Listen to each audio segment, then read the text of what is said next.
বিসমিল্লাহির রহমানির রহিম। এখন আমি আপনাদের সামনে একটি মজুরি শিট অর্থাৎ ওয়েজের শিট তৈরি করব। আমাদের এখানে দেওয়া আছে যে এমপ্লয়ি নাম আর ওয়ার্কিং আওয়ারটা দেওয়া আছে, আর বলছে যে শ্রমিকরা যদি দৈনিক 8 ঘন্টা বা তার কম সময় কাজ করে, যদি 8 ঘন্টা এবং তার চেয়ে কম, তাহলে ওই যে ঘন্টা থাকবে ওয়ার্কিং হওয়ার প্রতি ঘন্টায় 100 টাকা করে মজুরি পাবে। এবং 8 ঘন্টার চেয়ে বেশি অর্থাৎ 8 ঘন্টা থেকে যদি বেশি কেউ কাজ করে, তাহলে 8 ঘন্টা থেকে যে বাকি অতিরিক্ত যেই ওয়ার্কিং আওয়ার থাকবে, তাহলে ওই অতিরিক্ত ঘন্টার জন্য 140 টাকা করে মজুরি পাবে। এটাই আমাদের কি অঙ্কে বলা আছে। তাহলে আমি অঙ্কর যে ফর্মুলাটা দেওয়া ছিল এটা আমরা উঠাইছি, যে সিরিয়াল নাম্বার, তারপর এমপ্লয়ি নেম, ওয়ার্কিং আওয়ার, এগুলাকে আমরা উঠাইছি। এখন ওভার টাইমটা আমাদের বের করতে হবে। সর্বপ্রথম আমরা কি করব? ওভার টাইম বের করব। ওভার টাইম বের করার জন্য সর্বপ্রথম যে ফর্মুলা আছে, আমি আপনাদের ফর্মুলাটা দিয়ে দিয়েছি। এরপর আমি ফর্মুলাটা আবার লিখি, দেখেন। সমান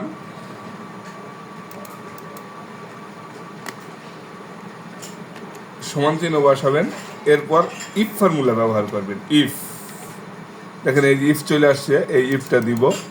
এরপর বলছে ওয়ার্কিং আওয়ার, তো ওয়ার্কিং আওয়ারে আমরা চাপ দিব। দেখেন এই যে এটা কি ওয়ার্কিং আওয়ার দেওয়া আছে, সাবিনার ওয়ার্কিং আওয়ার কত? 10, এটা দিব।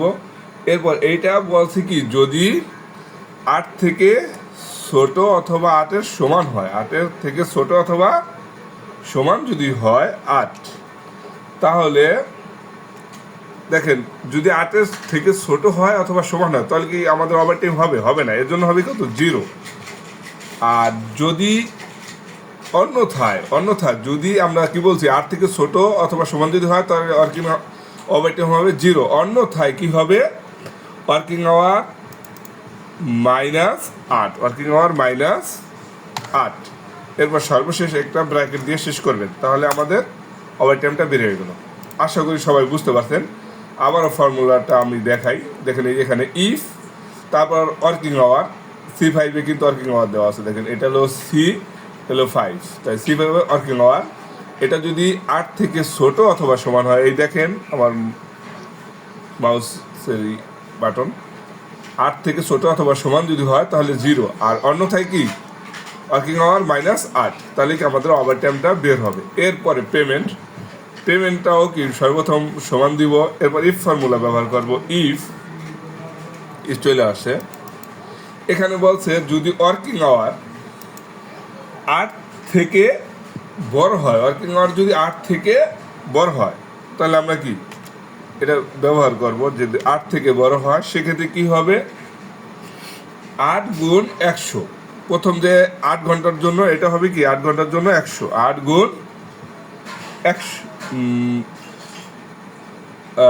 ওইটা একটু পরে দেই। তাহলে আমরা ওভার টাইম যেটা পাবো, ওভার টাইমের জন্য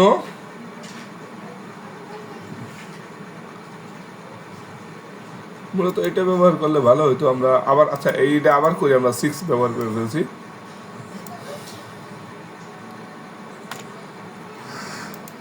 দেখেন আবার ব্যবহার করি ফর্মুলাটা, সমান ইফ ফর্মুলা।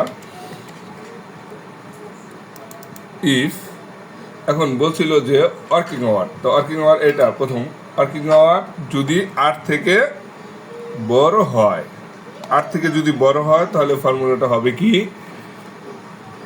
যে ওভার টাইম 8 থেকে বড় হইলে তো ওভার টাইম বেরোবে, ঠিক না? তাহলে ওভার টাইম গুণ ওভার টাইমের রেট হলো 140, এর সাথে যোগ হবে যে 8 ঘন্টা করে যেটা, ওইটা তো আমরা পাবো।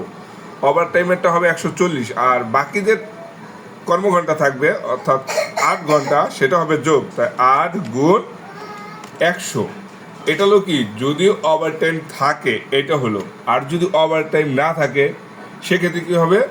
ওয়ার্কিং আওয়ার গুণ 8, ওয়ার্কিং আওয়ার গুণ 8 না, ওয়ার্কিং আওয়ার গুণ 100, যেহেতু ওভার টাইম নাই এখানে। ওয়ার্কিং আওয়ার গুণ 100, এটা যদি আমি ইন্টার দিই, তাহলে কি আমাদের অ্যান্সারটা চলে আসবে। এরপরে এভাবে কি করব, আমরা এই নিচে দিব। দেখেন আমাদের অ্যান্সারটা চলে আসছে। আশা করি সবাই অঙ্কটা বুঝতে পারছেন। যদি না বুঝেন তাহলে অবশ্যই কমেন্ট করবেন এবং আমাকে ইনবক্সে ফোন দিয়ে জানতে পারবেন। আশা করি সবাই বুঝতে পারছেন। ধন্যবাদ সবাইকে। আসসালামু আলাইকুম।